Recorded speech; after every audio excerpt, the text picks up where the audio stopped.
Hello दोस्तों, नमस्कार। Super RBL में एक बार फिर से आपका स्वागत है। दोस्तों, उत्तर प्रदेश की सबसे बड़ी भर्ती, उत्तर प्रदेश की सबसे बड़ी भर्ती आज तक आप लोगों के समय से पहले, जब से 21 की एज हुई आपकी, तब से लेके अभी 25-28 तक चल रही होगी। शायद हमसे जो उम्र के ज्यादा होंगे या भविष्य में जब से उत्तर प्रदेश का गठन हुआ होगा, उत्तर प्रदेश का जब से गठन हुआ होगा तब से लेके आज तक की मैं बात करता हूं कि इतनी वैकेंसी दरोगा के लिए कभी नहीं है। उत्तर प्रदेश में इतनी वैकेंसी कभी भी नहीं आई। उत्तर प्रदेश में ही क्या, किसी भी राज्य में ले लो, बड़े हम लोग खुश नसीब हैं कि उत्तर प्रदेश में जन्म लिए हैं, जिसमें इतनी अधिक वैकेंसी आई है। ये वैकेंसी हमारी, इतनी वैकेंसी उत्तर प्रदेश में पहली बार आई है।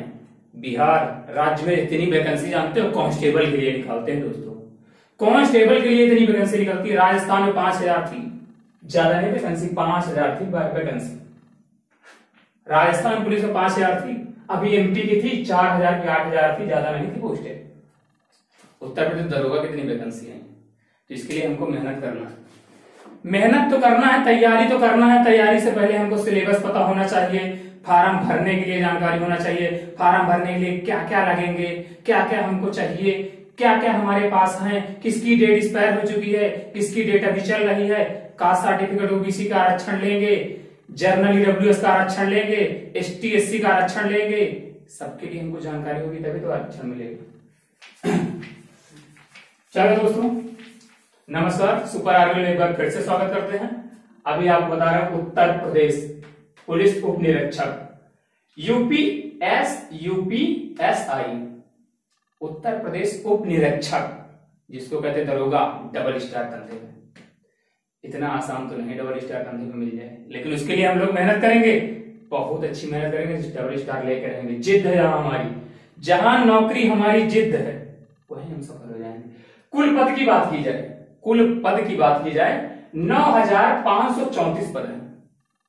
अगर कुल पद की बात की जाए तो 9534 पद हैं, जिसमें से जो चौकीदार, जो चौकी पे रहते हैं, थाने में रहते हैं, ये थाने और चौकी में जो होते हैं, ये सिविल वाले होते हैं, पुलिस, जिसको पुलिस बल बोलते हैं। तो पुलिस बल के लिए है 9027 पोस्ट टोटल। पुलिस बल के लिए है 9027 पोस्टें हैं, जिसमें से पुरुष कैंडिडेट, मेल कैंडिडेट के लिए कितनी पोस्टें हैं? 7222 पोस्टें हैं। 7222 पोस्टें हैं। उसी में 3 प्रकार की इसमें वैकेंसी है। पहली होगी सिविल वाली पुलिस, दूसरी होगी पीएसी। पीएसी में तो हम कांस्टेबल के थ्रू जो यूपीपी आती है, उत्तर प्रदेश पुलिस, जो सिपाही की पोस्ट आती है, उसमें हम पीएसी में चले जाते हैं दोस्तों। लेकिन उसके दरोगा कहां से बन के आते हैं? उसके दरोगा यही यूपीएसआई से बन के आते हैं, कहीं एफएसएल से बन के नहीं आते। तो उसके लिए है यूपीएसआई के लिए। यूपीएसआई में पीएसी में दरोगा बनने के लिए 484 पोस्टें हैं। और जो फायरमैन कहते हैं ना, अभी जेल वार्डन और फायरमैन और घुड़सवारी पेपर हुआ है, वही वाले फायरमैन में जो अधिकारी बन के आते हैं, जो डबल स्टार लगा के आते हैं, अग्नि वाले, जो हुक्म देते हैं, कॉल रिसीव हुई उसका हुक्म देते हैं, हेलो सोहन जी, तुमको अपना फायर ब्रिगेड लेके वहां चले जाओ, फलाने के यहाँ आग लगी है, इस नंबर पे कोड है, ये फोन नंबर है, वहां बात कर लो, जाके समझा दो, जाके उसको मैटर शांत कर दो, जाके आग बुझा दो, जाके गरीब आदमी को नुकसान हो रहा है। ये यहां तक अग्नि हो गया।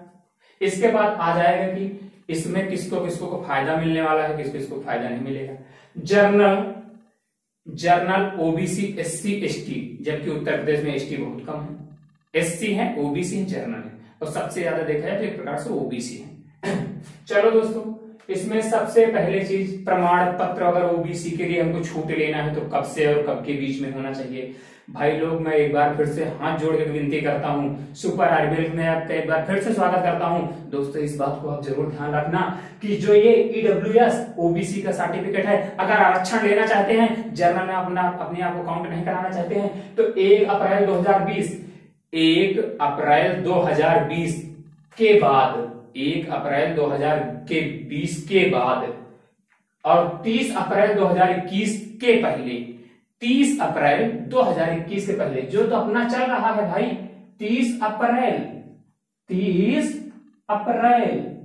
2021 के पहले अपना ईडब्ल्यूएस सर्टिफिकेट बनवा लेंगे, ईडब्ल्यूएस सर्टिफिकेट और कास्ट सर्टिफिकेट बनवा लेंगे। अब कुछ लोग कहेंगे कि हमको यूपी में रह के उत्तर प्रदेश के हम निवासी कैसे बताएंगे, तो उसके लिए निवास प्रमाण पत्र बनवाना होगा। अगर हमारी राय है ये, तो वहां पर निवास प्रमाण पत्र कहीं मेंशन नहीं किया गया कि आपका इस डेट से इस डेट का होना चाहिए। निवास प्रमाण पत्र एक बार बना लीजिए, आप मूल निवासी उत्तर प्रदेश का हमेशा के हो जाते हैं। लेकिन मेरा कहना है कि 1 जनवरी 2020 के पहले का हो तो ना लगाएं, ज्यादा बेटर रहेगा। 1 जनवरी 2020 के पहले का तो ना लगाएं। 70 रुपए 100 रुपए खर्चा आता है, सरकारी फीस 20 से 30 रुपए है सहज की। जाइए 70 रुपए 100 रुपए खर्च करिए और निवास प्रमाण पत्र आप बनवा लीजिए। ये सिर्फ निवास प्रमाण पत्र किसके लिए होगा? जर्नल वाले नहीं बनवाएंगे क्या? जर्नल वाले बनवा लेंगे, ओबीसी बनवा लेंगे और एससी बनवा लेंगे। ओबीसी को विशेष करके ध्यान देंगे, ये जरूर बनवाएंगे। चलो दोस्तों, नेक्स्ट सबसे बड़ा डाउट जहां क्लियर होता है, सबसे बड़ा डाउट होता है हम लोगों को कि इसमें आयु क्या होगी। आयु इसमें जर्नल और ईडब्ल्यूएस के लिए आयु जर्नल ईडब्ल्यूएस के लिए आयु 21 साल से 28 साल। एक दोस्तों यहाँ पर और बात क्लियर कर देना चाहता हूँ, चाहे जर्नल होगा, चाहे ओबीसी होगा, चाहे एससी होगा, चाहे एसटी होगा, अगर इस 21 साल से कम है, चाहे फीमेल होगी, 21 साल से कम है तो कभी नहीं भर पाएगी, हम गारंटी लेते हैं। 21 साल से अगर एक दिन भी एज कम है आपकी, फार्म नहीं भर सकती, इस बात की गारंटी देता हूं मैं। चलिए ठीक है, 21 साल से 28 साल के बीच में जर्नल और ईडब्ल्यूएस। अब आ जाते हैं ओबीसी के लिए। ओबीसी एससी एसटी सबको 5 साल का आरक्षण मिला है दोस्तों। 28 में 5 जोड़ दीजिए, 28 में 5 जोड़ेंगे 33 होगा, 2 30 2 33 33 साल होंगे। डब ओबीसी एससी एसटी 21 साल से 33 साल के बीच में जो दोस्त हैं, जो हमारे भाई लोग 21 साल से 33 साल के बीच में हैं, वो अब आराम से अपना फार्म भर देंगे। UPSI Uttar Pradesh sub inspector, Uttar Pradesh उप निरीक्षक में फार्म भर देंगे। फार्म कब से ऑनलाइन होगा? सबसे बड़ा इंपॉर्टेंट क्वेश्चन, ये फार्म भरा कब से जाएगा दोस्तों? 1 अप्रैल 2021 से भरा जाएगा। डेट को ध्यान से सुनेंगे, 1 अप्रैल 2021 से फार्म भरा जाएगा। कब तक भरा जाएगा ये भी बहुत जरूरी है कि कब तक फार्म भरेंगे हम लोग भरेंगे 30 अप्रैल 2021। टोटल कितने दिन का हमको टाइम मिला है फार्म भरने को? 30 डेज, टोटल 30 दिन हमको मिले हैं। 30 दिन में अपना फार्म हम भर देंगे। 30 दिन के अंदर हमारा फार्म भरना चाहिए और सही भरेंगे। इसीलिए दोस्तों क्या क्या लगेगा, हम बिल्कुल आपको महत्वपूर्ण जानकारी एकदम इंपॉर्टेंट वीडियो में लेके आए हैं। इसमें आप चले आइए फीस चाहे वो जर्नल होगा, चाहे ओबीसी, चाहे एससी और चाहे एसटी कैंडिडेट होगा, इसमें कोई फर्क नहीं पड़ता। यही तो सबसे अच्छी बात है कि यूपीपी उत्तर प्रदेश की जितनी भर्तियां आती हैं लगभग सब में मेंशन होती है, फीस एक पड़ती है। यूपीपी में आप लोग देखना 450 फीस पड़ती है। यूपीपी में 450 फीस पड़ती है दोस्तों, उससे 1 रुपए कम नहीं पड़ती, चाहे ओबीसी हो आप और चाहे एससी हो चाहे एसटी हो। चलो फीस का मेंशन करते हैं, काम खत्म करते हैं। अब परीक्षा हमारी कैसी होगी? पेपर ऑफलाइन होगा, ऑनलाइन होगा? बहुत से हमारे दोस्त अभी जस्ट यूपीएसआई की तैयारी करने के लिए आए होंगे, उनको यही नहीं पता होगा परीक्षा होगी कैसे भाई। परीक्षा हम कहते हैं ऑनलाइन होगी। 100% नोटिफिकेशन में दे दिया है कि परीक्षा ऑनलाइन करवाएंगे हम।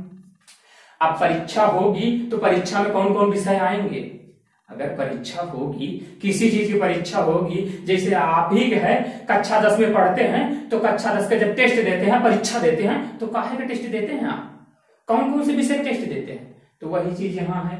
कक्षा 10 में जैसे टेस्ट देते हैं, वैसे यहाँ दरोगा बनने के लिए डबल स्टार के लिए हमको मेहनत करनी पड़ेगी। ये होगा आपका सब नंबर 1 पे होगा गणित, जो 40 नंबर की आएगी। गणित 40 नंबर की आएगी। 40 प्रश्न आएंगे, 100 अंक के होंगे। एक प्रश्न कितना होगा भाग करके देख लेना। दूसरा होगा तर्क शक्ति, 40 प्रश्न होंगे, 100 नंबर के होंगे। तीसरा होगा जनरल अवेयरनेस, जीके जिसको बोलते हैं, उसमें 3 विधियां होंगी। नंबर 1 हो जाएगा मूल विधि। अब मूल विधि कौन, कुछ लोग सोचेंगे क्या है? अरे मूल विधि वही है, एससी एसटी ओबीसी जर्नल महिला अपराध बाल अपराध सब इसी में आता है दोस्तों, इसको बहुत डिटेल में पढ़ाया जाएगा। मूल विधि हो गया प्लस संविधान। अरे हमारे देश का संविधान कैसा है, पहला क्वेश्चन बन सकता है। अगर संविधान है तो उसमें कितने अनुच्छेद हैं, संविधान है तो उसमें कितनी बैठक हुई हैं, अगर बैठक हुई होंगी तो कितने सदस्य रहे हैं, कितने सदस्य रहे हैं तो कोई रणनीति बनी होगी, कोई सदन रहा होगा, उच्च सदन निम्न सदन जो होगा, इसको संविधान को डिटेल वाइज पढ़ाया जाएगा। संविधान हो गया प्लस शेष फल, जो शेष बचा हुआ है हिस्ट्री पॉलिटी जियोग्राफी साइंस जो बचा है सब इसमें आ जाएंगे। तो इसमें टोटल दोनों में मिला के 40 प्रश्न आएंगे, 100 अंक के होंगे। चलो दोस्तों, अब यही जगह आप लोग हल्का सा सोच लीजिए, ज्यादा बहुत दूर सोचने की बात नहीं कर रहे हैं दोस्तों, बहुत हल्का सोच लीजिए। जब यूपीपी का हम पेपर देते हैं, यूपीपी का कांस्टेबल रैंक का हम पेपर देते हैं तो उसमें नेगेटिव मार्किंग रहती है। अगर कांस्टेबल रैंक के हम पेपर दे रहे हैं, हमको मतलब क्या बनना है, कांस्टेबल बनना है, सिपाही बनना है, तो नेगेटिव मार्किंग का हम सामना करें। और दरोगा बनना है तो नेगेटिव मार्किंग नहीं होगी। क्या तरीका है यार आयोग का, वो उसका सिस्टम है, उसमें हम लोग कुछ भी हस्तक्षेप नहीं कर सकते, जैसा होगा उसका देखेंगे, नेगेटिव मार्किंग नहीं होगी। इसको आप लोग विशेष करके ध्यान देंगे, इसको आप लोग बिल्कुल दिमाग में बिठा लेंगे कि यूपीएसआई में नेगेटिव मार्किंग नहीं है, यूपीएसआई में नेगेटिव मार्किंग नहीं है, इतना ध्यान रखेंगे। चलो दोस्तों, अब इसमें हो गए कुल प्रश्न कितने आएंगे, 40 सर आपने बता दिया, लेकिन कुल कितने प्रश्न होंगे सर इसको कौन बताएगा? अरे इसके लिए हम खड़े हैं ना दोस्तों, हम बताएंगे।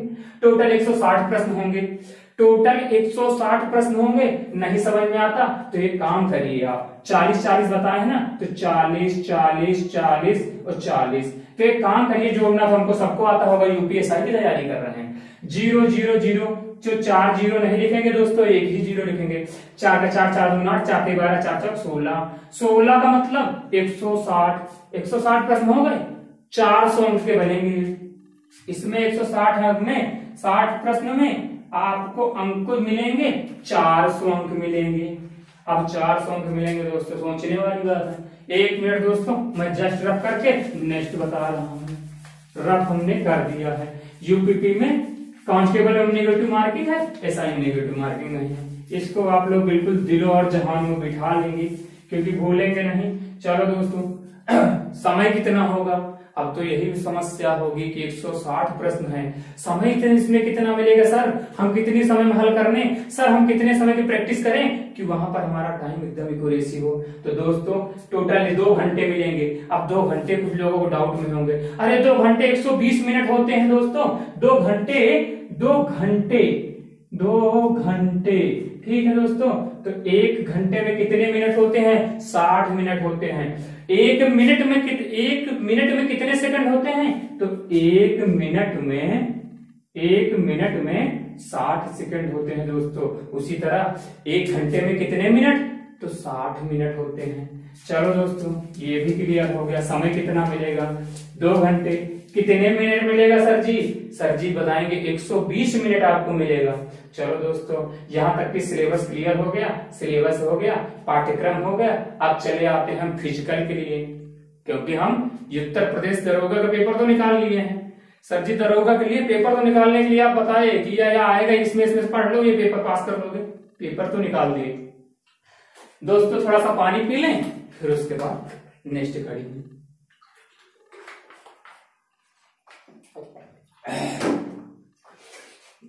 हाँ दोस्तों, पेपर तो हम पास कर लिए हैं। स्टार 2 स्टार के सपने देखने लगे हैं, सिर पे अशोक का चिन्ह देखने लगे हैं, दिलों जहानों में बस चुकी हमारे कि यूपीएसआई। उत्तर प्रदेश का हमको दरोगा बनना है। हमको क्या, सबको बनना है। तो इसके लिए तो एकदम दिमाग और दिल और जान बैठा लिए हैं। चलो दोस्तों, 400 अंक का हो गया, ये भी डाउट हमारा क्लियर हो गया। अब आ जाएंगे दोस्तों, फिजिकल होगा, दौड़ आपको पास करना पड़ेगा। जबकि इसमें हमने देखा है अन्य राज्यों में अगर पेपर होता है उसके साथ इंटरव्यू होता है, हमारे उत्तर प्रदेश में डबल स्टार के खातिर कहीं इंटरव्यू नहीं रखा गया। बिल्कुल सिंपल है, ग्राम विकास अधिकारी की खातिर इंटरव्यू रखा जाता था, अब इंटरव्यू भी खत्म हो गया। इंटरव्यू खत्म हो गया, परीक्षा के आधार पर आपका सिलेक्शन हो जाएगा। दिक्कत क्या है?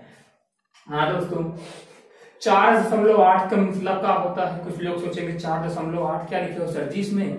अरे सर जी इसमें लिखे हैं 4 किलोमीटर और 800 मीटर और ऐड कर दो। 200 मीटर कम मतलब कि 5 किलोमीटर, 200 मीटर कम मतलब कि 5 किलोमीटर।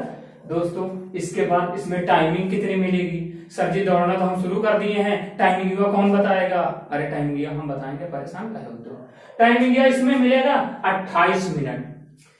तो 4.800 मीटर के लिए टाइमिंग मिलेगा 28 मिनट आपको मिलेगा। चलो दोस्तों ये तो हमारे भैया लोगों के लिए हो गया। अब भैया लोगों के लिए होगा तो हमारे दीदी लोगों के लिए भी जरूरी है।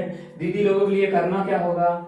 उनको भी सारी वही योग्यताएं पास करके आना होगा, पेपर उनको भी देना होगा। शायद उनकी मेरिट अगर जैसे कि मान लेते हैं 360 मेल कैंडिडेट की गई है, तो जो फीमेल कैंडिडेट की होगी ये 340 चली जाएगी, 400 में 340 चली जाएगी।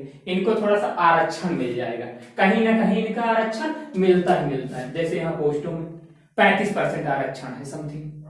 चलो दोस्तों नेक्स्ट हो गया फीमेल कैंडिडेट के लिए। इनको टाइमिंग इनके लिए रेस कितनी होगी? 2.400 मीटर। 2.400 मीटर दोस्तों बहुत ज्यादा रेस नहीं होती। अगर एक पैदल चलने की प्रैक्टिस कर लेंगी ना तब भी रेस क्वालिफाई कर देंगी। 2.400 मीटर का मतलब क्या हुआ दोस्तों? 2 किलोमीटर और 400 मीटर और 2 किलोमीटर और 400 मीटर और बोले तो अगर इसी में 600 मीटर और ऐड कर दिया जाए तो 3 किलोमीटर इनको भागना है। तो अब लड़कों की अपेक्षा लड़कियों को इतना टाइम मिला है, लेकिन नारी प्रथम है हमारे देश में, तो नारी को उसी हिसाब से टाइमिंग दी गई है। तो इनको 16 मिनट में दौड़ना है दोस्तों, ज्यादा टाइम बर्बाद करते हैं, 16 मिनट में इसको दौड़ता है। चलो दोस्तों अब हाइट की बात कर लेते हैं कि गुरुजी सर जी फार्म कौन भर सकता है? क्या जो 1.55 हाइट लिया वो फार्म भर सकता है? जिसकी हाइट 1.57 वो भर सकता है? नहीं दोस्तों, भरने को तो जो बिल्कुल सबसे छोटा होगा इस दुनिया का आदमी वो ही फार्म भर सकता है। भरने को फार्म तो जो दुनिया का सबसे छोटा आदमी होगा वो भी भर सकता है, लेकिन सिलेक्शन कौन पाता है? मानिए रखता है। बाकी परीक्षा में अगर ये 9,534 पोस्टें हैं तो मान के चलिए कि कम से कम हमारा आंकड़ा है कि 30 लाख फार्म पड़ेंगे। 30 लाख से कम नहीं फार्म पड़ेंगे दोस्तों, क्लियर? 30 लाख प्लस ही फार्म रहेंगे। चलो दोस्तों हाइट की ओबीसी एससी जर्नल के लिए 168 सेंटीमीटर। अब इसमें कहो डाउट हो जाए कुछ लोगों को, 168 सेंटीमीटर क्या होता है? कोई आपके घर में पेंटिंग काम करने आए फर्नीचर वाला तो उससे कह देना भैया हमारी हाइट नाप दो, 168 सेंटीमीटर कितनी होती है? तो तुमको बिल्कुल सिंपल तरीके से बता देगा। तुम इतनी बड़ी बड़ी डिग्री लेके तुम 168 सेंटीमीटर नहीं निकाल पाओगे, लेकिन जो फर्नीचर वाला बंदा है तो तुम्हारे यहाँ निकाल के जाएगा। चलो ठीक है, तुम्हारे यहाँ खिड़की लगाने आते होंगे, खिड़की दरवाजा का काम करवाते हैं कारपेंटर वगैरह से, उससे नपवा लेना, वो बता देगा तुम्हारी कितनी हाइट है। चलो ठीक है, चेस्ट कितना होगा? चेस्ट, क्योंकि चेस्ट हाइट जो है उसको तो घटाया बढ़ाया नहीं जा सकता, जितनी है उतनी फिक्स रहेगी, लेकिन जिनका चेस्ट कम होगा ना वो चेस्ट अपना बना लेंगे। 79 79 सेंटीमीटर से 84 सेंटीमीटर, 79 सेंटीमीटर से 84 सेंटीमीटर कितना होना चाहिए? मतलब 79 सेंटीमीटर नॉर्मल होना चाहिए दोस्त, नॉर्मल। और फिर ये जो 84 बता रहे हैं ये 84 फुलाकर, 84 सेंटीमीटर आप फुलाकर। चलो एसटी के लिए छूट है दोस्तों, एसटी के लिए बहुत छूट है। एसटी के लिए 147 सेंटीमीटर हाइट होनी चाहिए, 147 सेंटीमीटर हाइट होनी चाहिए। उत्तर प्रदेश में दरोगा बन जाएगा, जबकि उत्तर प्रदेश में एसटी की बहुत जनसंख्या कम है, अच्छा चांसेस है। चलो दोस्तों अब इसमें आएगा फीमेल कैंडिडेट। हमारी सारी बहनाएं कहेंगी भैया गुरुजी सर जी हमें भैया लोगों के तो हाइट बता दो कितनी हुई, हमार कितनी हाइट लगी हमको बता दो, हम उत्तर प्रदेश दरोगा बनेगा। तो उन्होंने लिए दरोगा बने के लिए बताई हाइट कितनी हुई। उनकी हाइट होनी चाहिए 152 सेंटीमीटर, उनके लिए बता दे रहे हैं 152 सेंटीमीटर हाइट होनी चाहिए। अब ये लोग कहे हमका हाइट नहीं पता, हम कैसे नापी सर जी, कहाँ नापी जाए और को बताओ हमका हाइट नापे। बच्ची हो, दीदी हो, बिटिया हो, जो भी हो, तुम ये सोचो जब कपड़ा सिलवाने जाती हो अपना सलवार सूट सिलवाते हो कि नहीं सिलवाते हो? बड़े ढंग से सिलवाते हो कि अब की ये हमको सिल देना, हमारा सिल देना बिल्कुल वो प्लाजो कलर, प्लाजो वाला सिल देना, प्लाजो वाला सिल देना, ये वाला सिल देना, वो वाला सिल, सब सिलवाती हमसे, इससे मतलब है अच्छी बात है, बहुत अच्छी बात है। तो उन्हीं दीदी से, उन्हीं मम्मी से, उन्हीं चाची से कह देना कि ऐसा करिए, जैसे इसकी नाप लेते वैसे हमारी हाइट का नाप ले लीजिए की, जैसे इसका हाइट, जिसका जैसे उसकी हाइट लेते हैं तैसे हमारी इसकी हाइट की ले लीजिए, हमारी हाइट बता दीजिए कितनी सेंटीमीटर है। हमको उत्तर प्रदेश में दरोगा बनने का सपना देखा है, तो हम उत्तर प्रदेश में दरोगा कैसे बनेंगे?